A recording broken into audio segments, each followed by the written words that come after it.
Hey everyone, Kyle Curley here again with Ardent Industries out of Middleton, Idaho.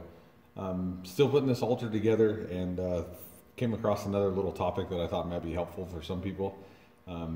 That is the use of Dzus fastener tabs and how to properly position them to where it's more than just a kind of hold and tack in place sort of method, and also puts them at the exact plane that you need them for proper panel fastening, so you're not pushing real hard on the panel trying to get the Dzus button to engage and whatnot, and also so that there's no gap between the surface of the Dzus tab itself and the back of the panel that you're fastening.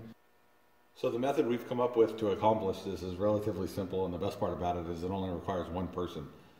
It'll hold your tab and everything in place while you get your welding helmet on or your welder set up, that sort of thing. All you're basically going to do is take any sort of piece of material that's thick enough to hold a straight edge, not a floppy piece of sheet metal, or a piece of angle. This is a piece of angle aluminum that we tend to use, and basically use this back surface of the angle to replicate where your sheet metal is going to land, or where it's going to be resting when it's on the car.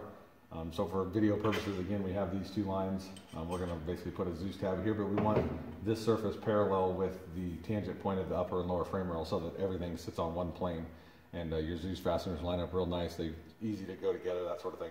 All you're going to do is take the angle itself, put it against the lower frame rail, or one of the tubes. If it may not be an actual frame rail that you're dealing with, but one of the tubes. And then on the opposite end, you're going to use another clamp. But you want to leave about half of this window open of the Dzus tab area. That allows you to get plenty of access in there for your welder to tack the tab in place. And then from there, take your generic Dzus tab and place it against the back surface of the aluminum itself. And then you're going to slide it up until it touches the tube. Take another small clamp, clamp it in place like that. And from there, that locates your Dzus tab exactly where you want it on the frame rail this way, and also puts it on a perfect plane with the tangent points of the upper and lower frame rail.